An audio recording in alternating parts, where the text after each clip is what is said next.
mugwumps. They're everywhere. They're speaking out. Board meetings, city hall, town square, courthouse, state house, even the White House. They must be stopped. They are disruptors.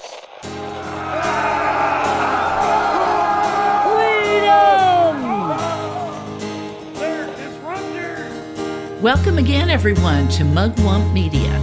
Welcome again to Disruptor Central. Hello, Kevin. Hello, Juanita. Your eyes looking better. I know.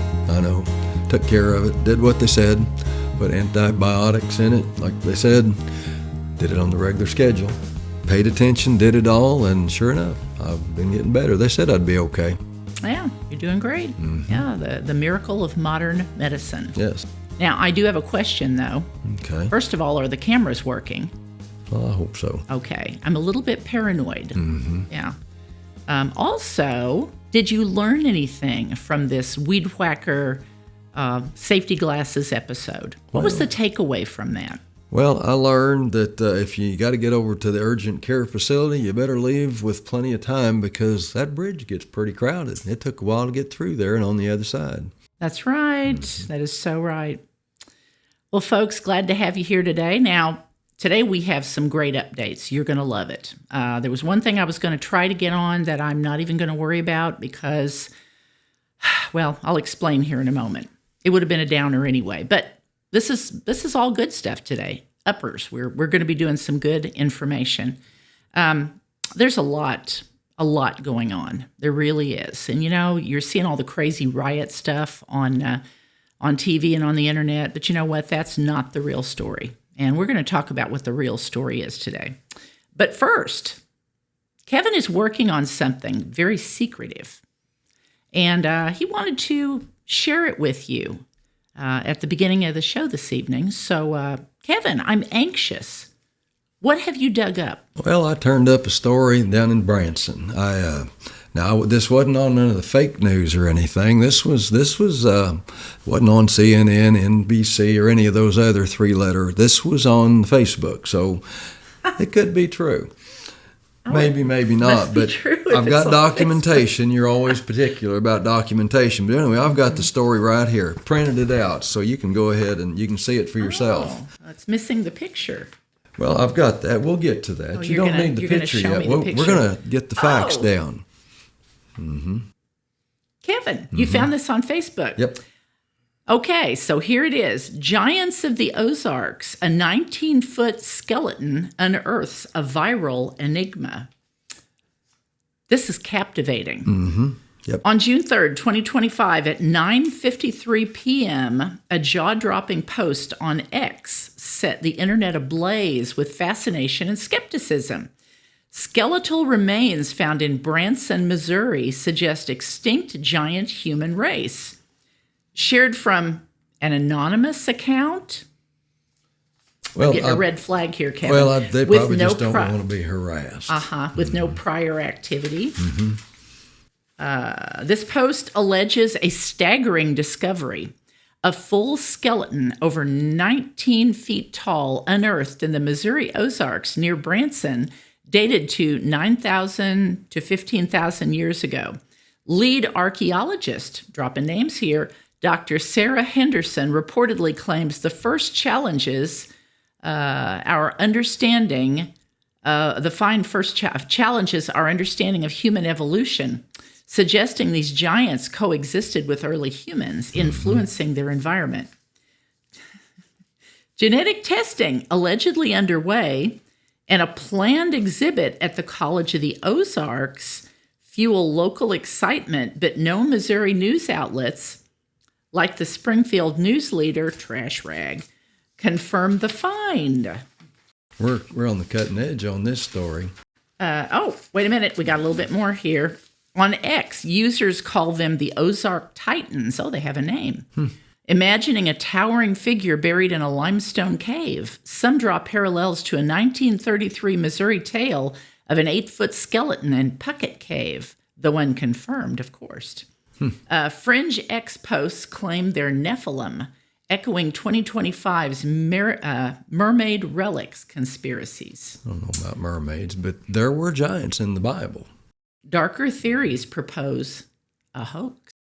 Well, there's a lot of science here, and there's a lot of facts, and we'll just kind of go with the facts, and we'll see where the story leads. But some of the facts, first fact is I'm wondering where they found that much dirt in Branson. That makes me skeptical because to bury a 19-foot giant in a hole in the ground in the Ozarks, that would take an excavator, and they didn't have them back then. That's all rocks. That's right. And, the other fact, one thing we can go ahead and deduce with logic, it's good to use logic, but since there's no ding in this giant's forehead, one thing we can say for sure, this is not Goliath, the giant that David slew. Good point. Well, okay. yep. Now, wait a minute. How do you know? Is there a picture? Well, there's a photo, and right here, I was going to share this with okay. you. Yeah, I was getting to that. But anyway, something else about the facts on this. Well, you can go ahead and look at it, and you can see that there's no dent in the forehead there, and pretty impressive picture there. Got the scientist around there and everything. But anyway. The examiners, when they looked this over, one thing they noticed is it was in there's like a time capsule of an event here. It appears that this giant was trying to get away from something. And but anyway, in this photo, they didn't know. They was just kind of getting started digging. As they dug deeper, they started turning up some other things. And this photo right here is what they started running into, and it kind of explains the fear on this giant's face. There's a story associated with it. Well, there's something very familiar about this, but I guess it's some dinosaurs that was in here with chasing this guy around. But anyway, here's the photo right there. And there's just something so familiar about that. But anyway, we probably better investigate this just a little more before we go ahead and take this out to the public. What's so funny? I'm assuming that you're going to put this picture up for everyone It'll to be see. posted. I'll put it up so everybody can see it. We're going to share it with our folks. These faces of these things that were apparently chasing this guy. Well, dinosaurs, I'm pretty They sure. look That one looks really mean. Politician-saurus, I must say. Yep. Oh, yeah. Yep. Threatening. Yep. But anyway, we better move on to something a little more, a little lighter here. Kevin, how many hours did you spend on this? Well, I've spent probably, I don't know about hours. I spent a few minutes on it. Okay. I don't know about hours. I caught him in here the other night. I was getting ready for bed, and Kevin was he had his glasses perched on the end of his nose and the blue glow of his computer, and I was like, what is he doing in there? Kevin, that's ingenious. Well, and it's funny too. Hoaxes. And you know what? So you think this is a hoax? Well, yes. Well, probably. It might be. After I saw the appearance of the politician-sauruses, yes. Okay. Although they are scary. I don't blame the guy for running. Pretty good look of fear on his face. Especially those politician-sauruses. So, I'd probably have that same look on my face. I think we have a scam, folks. So, don't believe it if you see it on Facebook. Yeah. So, the Facebook may not be a reliable source. The Facebook. That's funny. Very creative, Kevin. All right. Well, very good. Well, I guess we'll move on to the next thing since Kevin has had his little laugh here. I want to share a couple of really good updates, folks. Something that you are really going to enjoy. You remember last week? Last week's was it was good, but it was a little bit of a downer. We're not going to go there this week. I had some political news I was going to give you because I thought that something had not been voted on yet. I was going to tell you guys about it so you could call your representative, but boy, they're moving quickly in Jefferson City in their special session. Late at night, in the dark. 2:00 in the morning on the one in the Senate. So anyway, they already voted on it and they already passed the sucker. So, I guess the thing I want to know now is who voted for this? Well, I'd say we'll have a list here pretty quick. I think we need to figure out who voted for this monstrosity. We'll talk to you guys a little bit about it later. I'm not going to mess with it tonight. I'm excited about what I'm going to share with you. Now, remember last week, the podcast was RFK, the dosing of HHS, vaccine deep dive. And man, I am so impressed. Kevin and I are so impressed with RFK. And more news came out today. And I'm going to give you just a little bit of that too, as an update on the update. He's continuing to do some amazing stuff. And, of course, we exposed some of the lies they've been telling about these vaccines since the 1960s, Kevin. We figured that out. Kevin and I may have gotten an armful of it when we were little kids. But I wanted to fill you in on what was going on with RFK Jr. Now, last week we talked about the crazy stuff with the vaccines. He's not happy about it. He has come out publicly, talked about the mRNA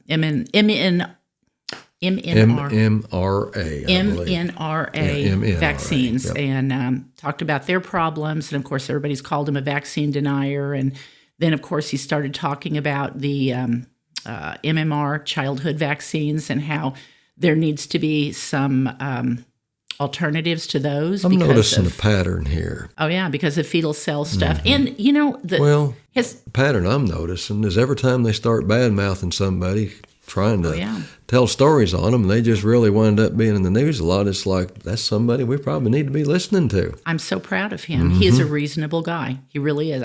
Yep. Like I said, his uncle, his dad and his uncle would really be proud of him. I'm proud Well, this of is him. more news about U.S. Health Secretary RFK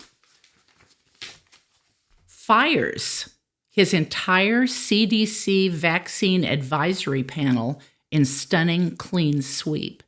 And folks, this just happened Monday. I was actually sitting down. I usually at the beginning of the week start gathering and putting things together for the next week's podcast. And my daughter sent me this, and I could not believe it.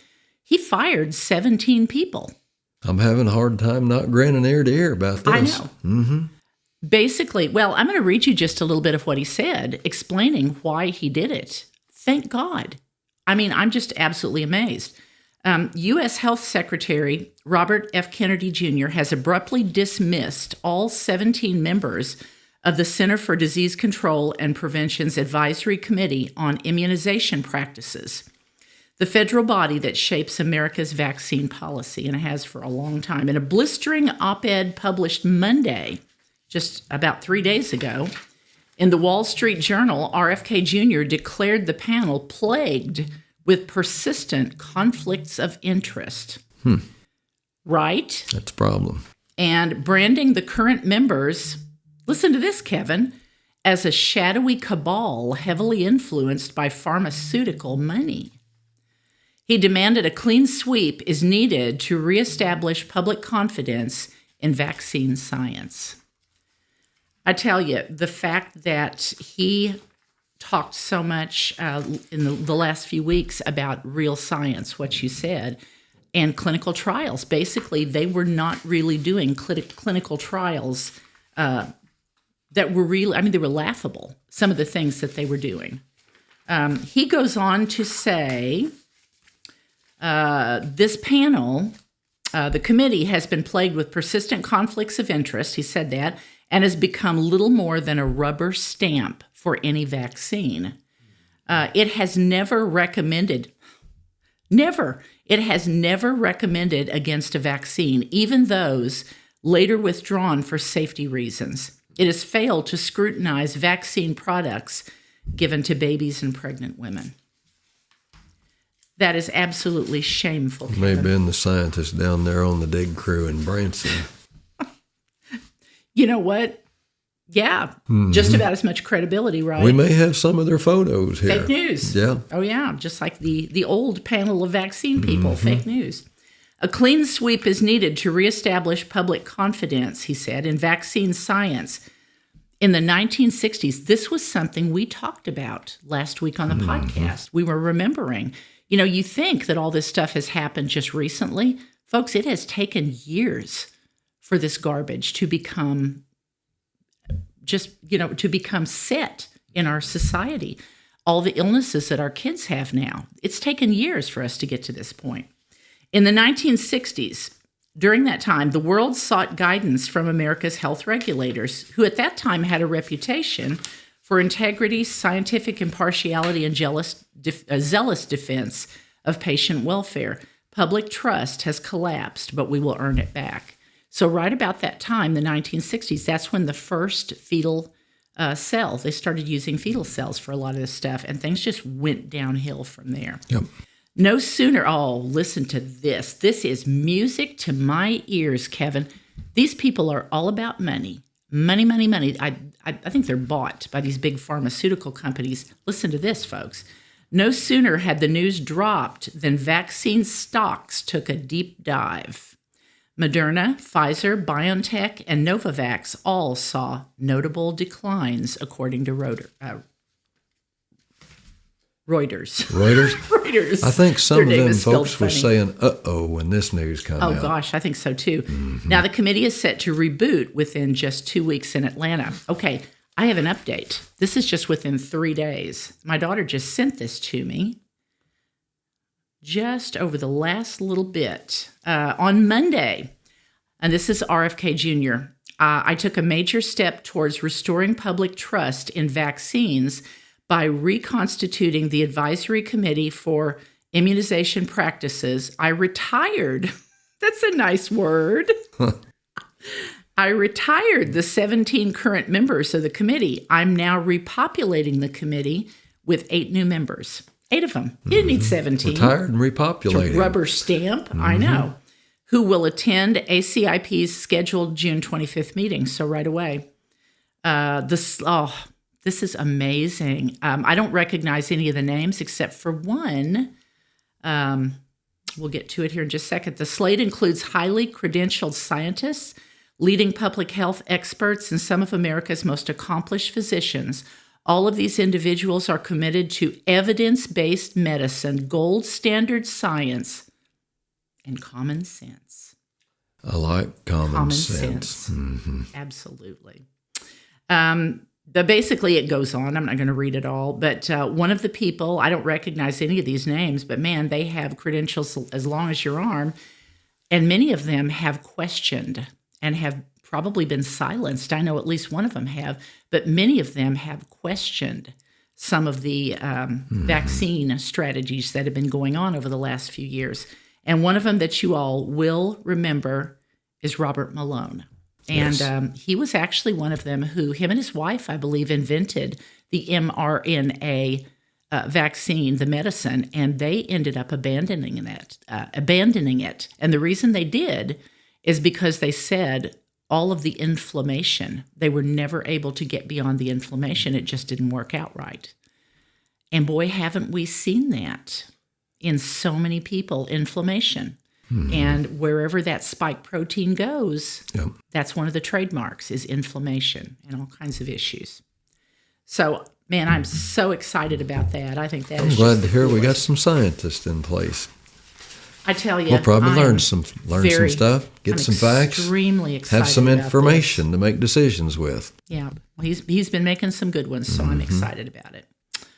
Anyway, and of course, a couple of weeks ago, you guys remember that was what I talked about last week. He basically blew the lid off of the dirty little secret that nobody in the government would admit, and that was how the sausage was made, Yep. and how they were making these kids' vaccines too, chicken pox, and also, of course, rubella, which is in the MMR. So I'm very excited about that. He said the quiet part out loud.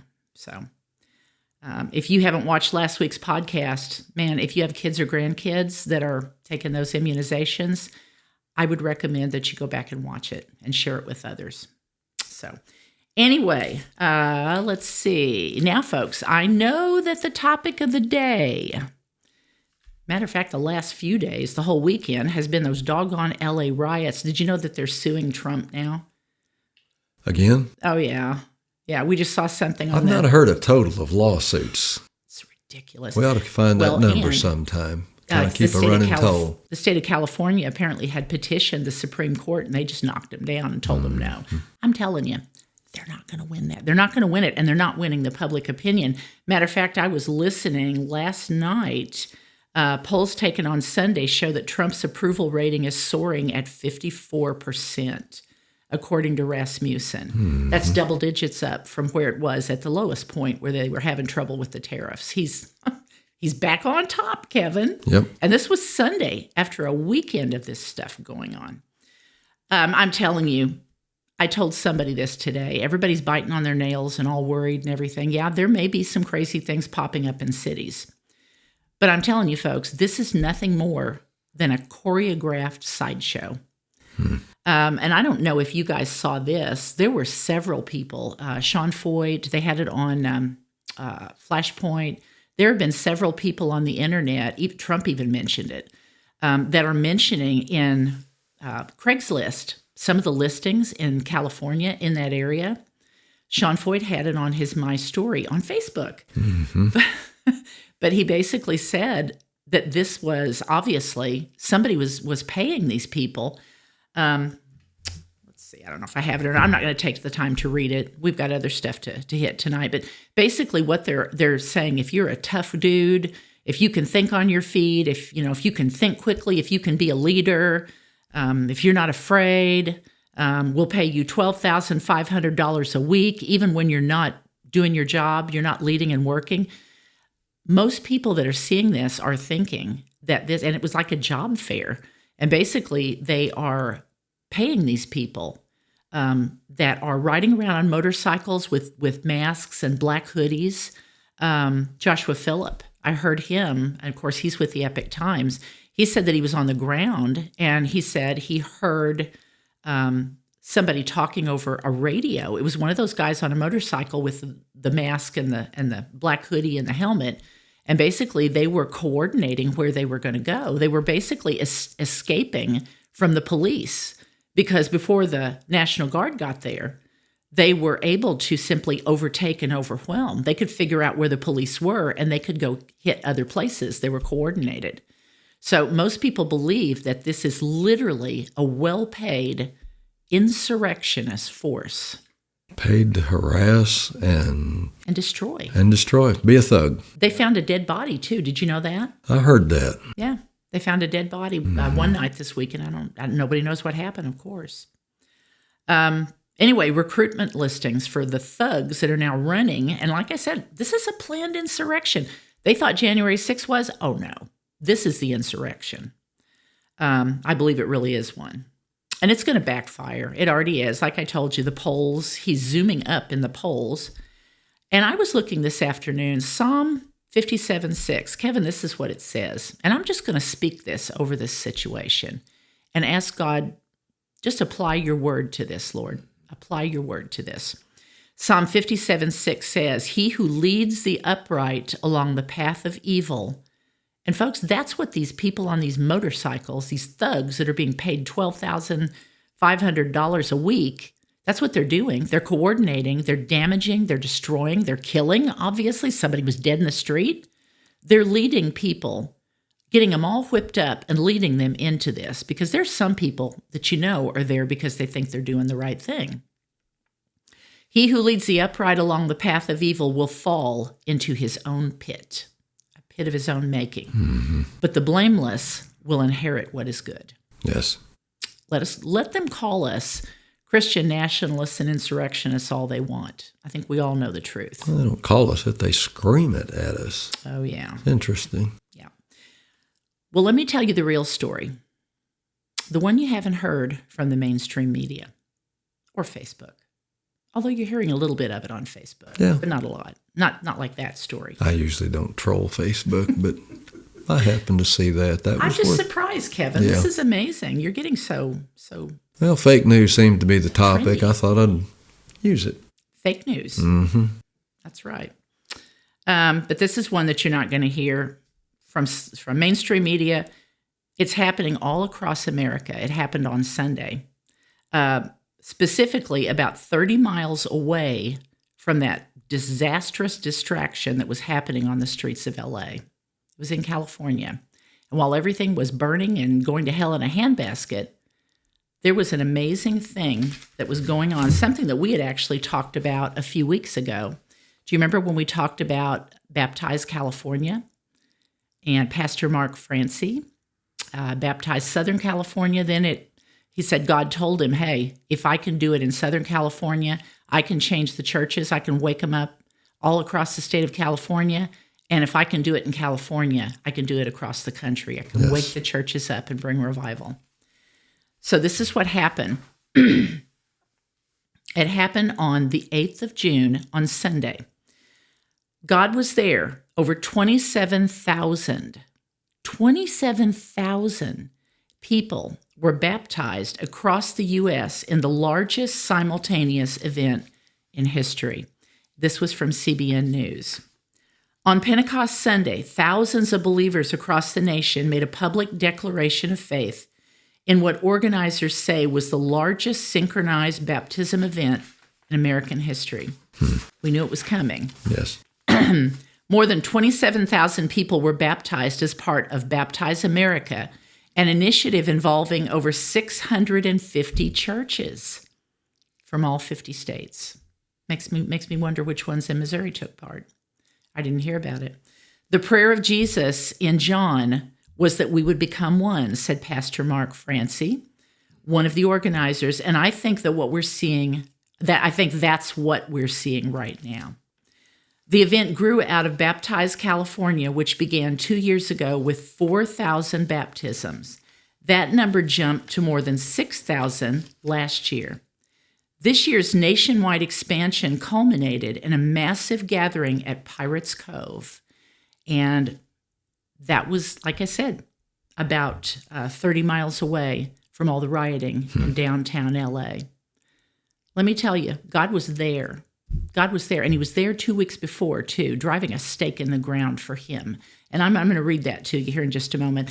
It's the same site where Pastor Chuck Smith conducted mass baptisms during the 1970s Jesus movement, as portrayed in the 2023 film, Jesus Revolution. I love it. Love it, love it, love it. I bet Greg Laurie was there. What do you think? I'm sure he's aware of it. Oh, yeah. Folks, Satan is raging right now. Mm-hmm. And I've got a couple of stories that sound scary. Mayday America, or Mayday USA is what it's called. I don't know if you guys heard about it or not. This is another thing that you're not hearing on the internet. And this has been going on for probably at least a couple of months now. And this is separate from Baptize America. Baptize America just happened to be going on that Sunday during the rioting. But this has been going on for a little while, since I believe the 1st of May. But it was a group of people that got together and decided that they were going to take the gospel to the streets of the cities in America. Brave, brave, brave. Like I said, it sounds scary, sounds like bad news at first, but they're both really good news. And they end up in the streets of, just a couple of miles from LA, Hollywood Boulevard. And this was 2 weeks ago, almost exactly from the day that the riots started. This is from the Faith Wire, and this group was called Mayday USA, like I said. Now, there were 3 people, and there were other people that were involved, but there were 3 people that were involved. Ross Johnston, I don't know if you guys have ever heard of him. He is a treasure. I mean, a treasure. He's amazing. And I'm going to tell you a little bit more about Ross as we go. He calls himself Revivalist Ross. He's very young. He's probably, I don't know, maybe in his early 30s, maybe late 20s. But he is a ball of fire for Jesus, let me tell you. But Ross Johnston and Jenny Donnelly were the ones that started it. Now, Jenny Donnelly became prominent last year, and she calls herself an ex-teddy bear mom. And basically, whenever she started seeing what was going on in public school and in public libraries, and some of the, for lack of better words, folks, recruitment that's going on among our kids in education and everywhere, basically, specifically with the transgender ideology. Yes. Kevin, we touched on this the other day when we did the interview with John Vaughn. Yes. Satan is trying to take the identity, to steal the identity of our children, trying to confuse them. And of course, their main identity is that they are a child of God. That's the main identity. But if he can confuse them to the point that they don't even know if they're a boy or a girl or not, this is what Jenny was very upset about. And she said she turned from a teddy bear mom to a grizzly bear mom. She calls her movement, it's a Her Voice movement, and she's trying to get women to get out and get involved and stand up for their kids and grandkids. She also started the hashtag Don't Mess With Our Kids movement, which makes sense when you hear her history.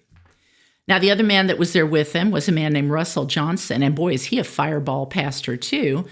He's a local pastor there in the state of Washington, and he was one of them that was there that was preaching, and there was a lot of crazy stuff that happened, and I actually have an article in which he talked about it a lot, some of the stuff that happened. And I'm not going to read the whole article, but I am going to go over some of it with you.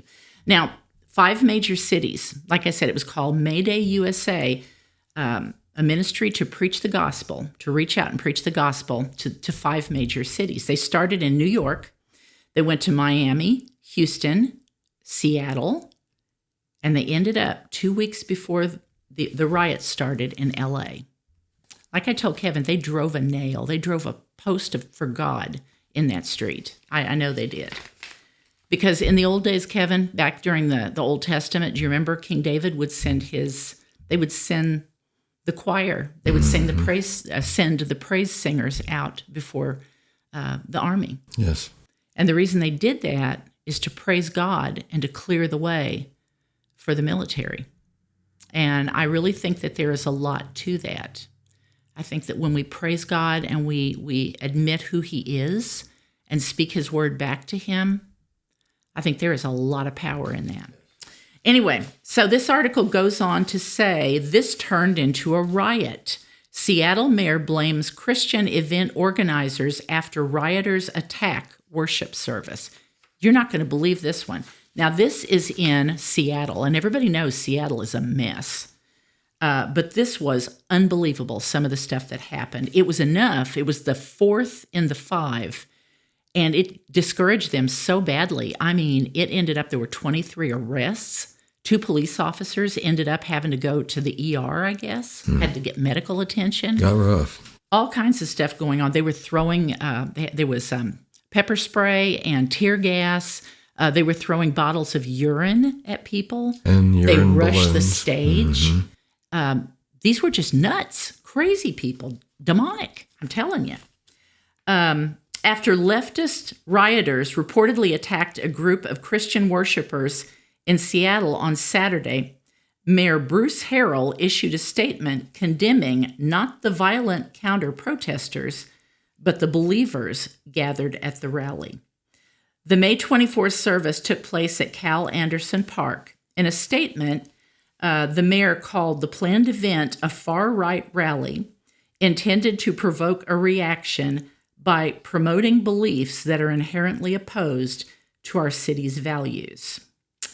However, according to one of the event leaders, evangelist Ross Johnston, it was the city, not his group, that selected the location of their worship service. They had actually tried to get a permit for Pike's Place.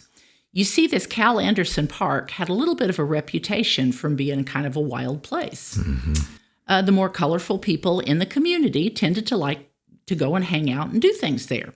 So, and that's all I'm going to say about that, okay?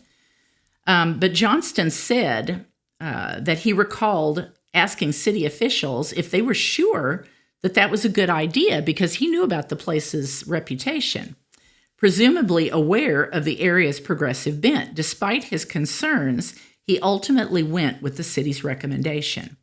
The worship event was organized by the pro-life group Mayday USA as part of its Don't Mess With Our Kids tour.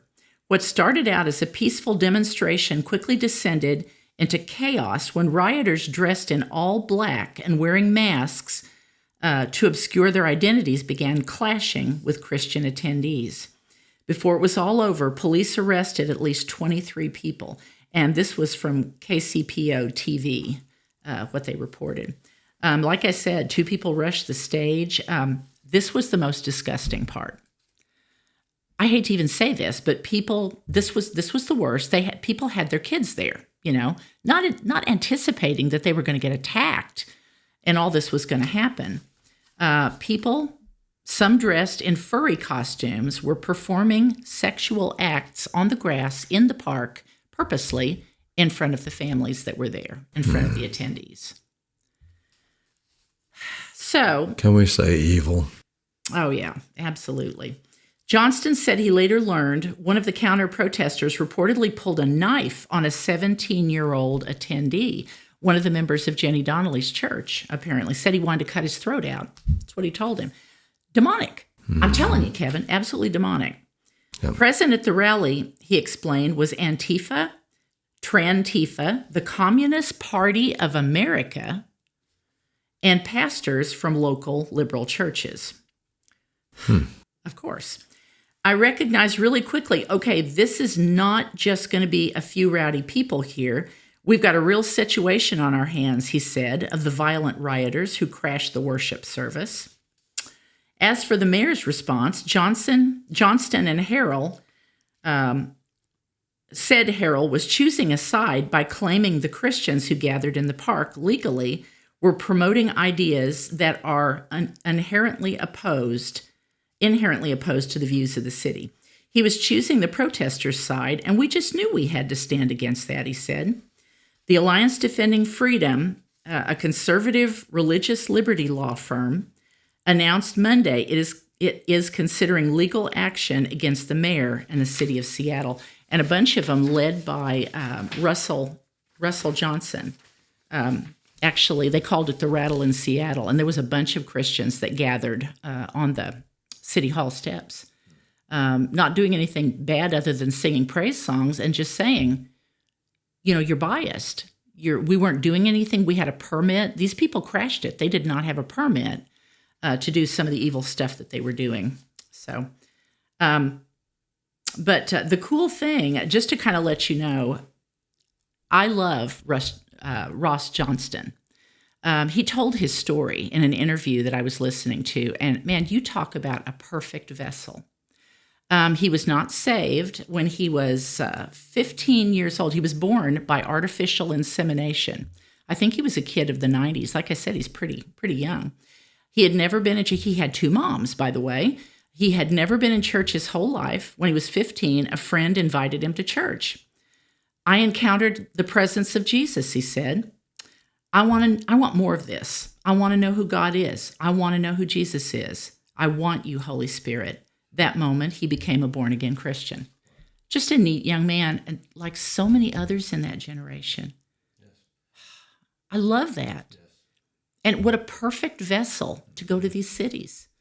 Because people would listen to somebody like him with an open heart who loves Jesus and is preaching the Bible and wants to answer questions. And, they would listen to him more than they would somebody stiff and starched from a church that just looked down their noses at them. I just think this is beautiful. And here's another thing he said. He said, when they say that we hate the community and all these different things, I'm like, wait, I have a lesbian mother who I love, who I have a great relationship with. I've shared the gospel with her. He said he shared the gospel with her as quick as he got saved. Of course. She not only listens to him, loves him, and supports him, but she's a financial donor in his ministry. Excuse me. Sounds like I know. God working. I mean, you can't make this story up, Ross said. And so that's how the Lord met me. He met me and transformed my life. And isn't that the truth? Yes. God has to meet people wherever they're at. Just like Jenny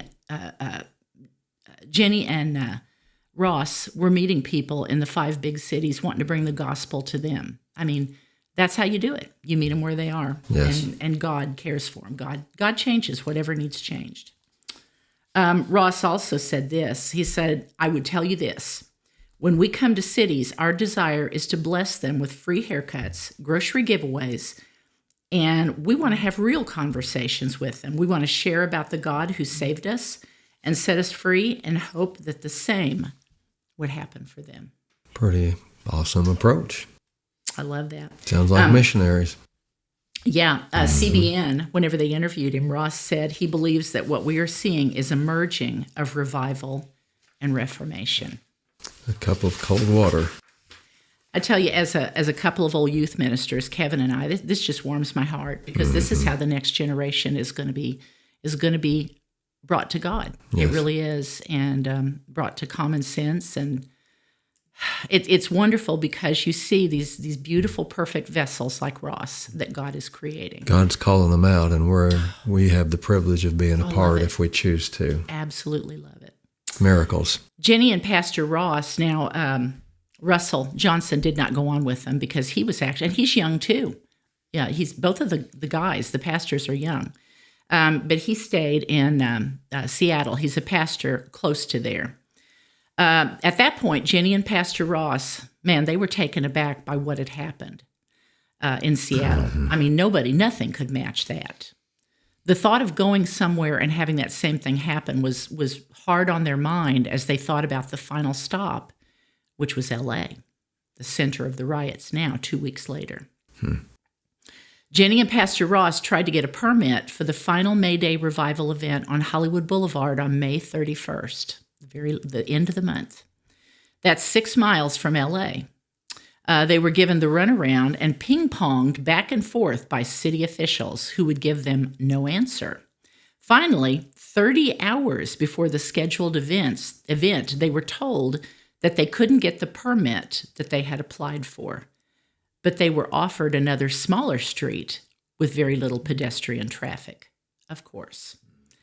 They believed that God wanted them on Hollywood Boulevard, and they knew that the city officials were discriminating against them because they knew that another very liberal event had been given the very same permit which they had applied for, and they were told that they couldn't have one.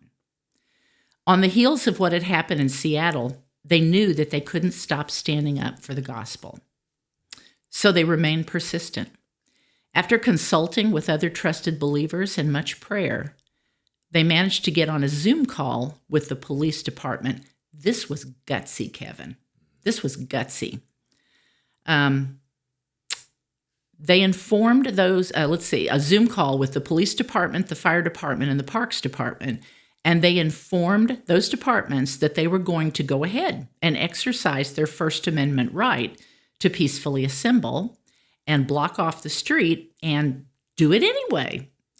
Jenny and Ross told them that they would love their help, and it would make it better and faster if they did, but regardless, they were going to do it anyway. The police showed up after they had already blocked it off and negotiated with Pastor Ross and Jenny that they would not interfere as long as they were done by 6:30 p.m. So they stood back. They let them do it, and they negotiated. Flashpoint interviewed them the other day and showed a beautiful, it was a tearjerker, a beautiful video of that event. Hollywood Boulevard, folks, was filled with praise and worship. There was, it showed Pastor Ross up there. Boy, he was given a fiery sermon. But the most beautiful thing, it showed all these people, very colorful people, just folks walking by, tourists, a lot of people that live there in that part of the country, which was exactly why they wanted to be there. They didn't want to be shoved off the main drag.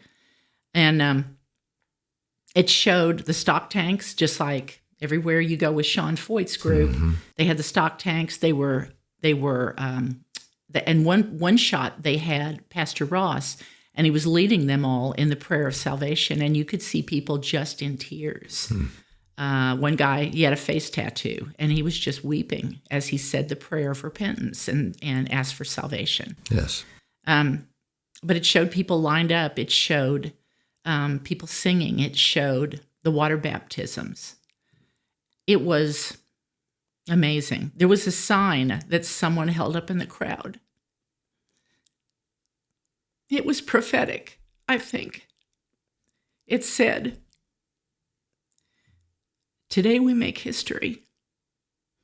5/31/25. Mark that date." And that's why when somebody asked me today, they were so worried about what was going on, I said, nope, it's a done deal. God and his praise team have already been there. That's right. There's no hope for them. Yep. Those coordinators, those people that are riding around on their motorcycles, doing horrible things, burning and destroying, it's going to amount to nothing. In Jesus' name. In Jesus' name. Jenny Donnelly smiled when she talked about it. She said, "It's worth taking a stand If we had allowed ourselves to be shoved back in the shadows on a smaller street, we wouldn't have seen the amazing things that we saw on Hollywood Boulevard. God is creating waves from city to city. Yes. Exciting times. That's the real story. Yes. Kevin, Mm-hmm. you have anything? Well, I just like to remind myself and you and anybody our age. Well, obviously we've been around a while and we don't have many years left, but we're living in a time where God is really moving, and much like the Israelites in the desert that were out there wandering because they didn't go and take the territory. A couple of them did, Joshua and Caleb. Yes. And I think we're a generation, we have that same invitation that Joshua and Caleb had to go ahead and be a part of this movement that's taking place as these young people go and they go into the promised land. Yeah. It's a wonderful time. I agree. Bright future, yes. Sorry for getting sappy, folks. Pretty cool. Yes. Well, folks, thanks for joining us again today. We're glad you did. Mm-hmm. And come back next week and like, subscribe, our shorts too. Check out the shorts. Our grandson's been helping us put some of those together. They're pretty funny. I think he likes making fun of us, but that's okay. He does. It's cute, though. It's okay. He's respectful as he does it. He is. Mm-hmm. He is, for sure. And we got T-shirts, too.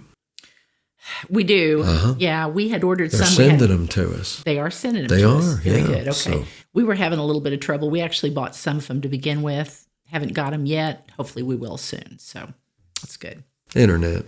Yes. Yeah. Sometimes there's issues. Sometimes it's me. I may have clicked the wrong button or something. Well, folks, again, be joyful. Mm-hmm. Be joyful. Don't listen to the fake news. Nope. It's the report of the enemy. Mm-hmm. I'm just going to tell you. Contemplate the real story. Yes. Which is good news. We'll be back again soon, and we're going to bring you more news. Not the fake stuff that Kevin was trying to show us. That's kind of crazy. Gotta have some fun. Right. But we'll bring you more news, more conversation, and folks, always more encouragement, because that's important. Yes. And we're going to help you stay informed, inspired, and always independent. God bless you.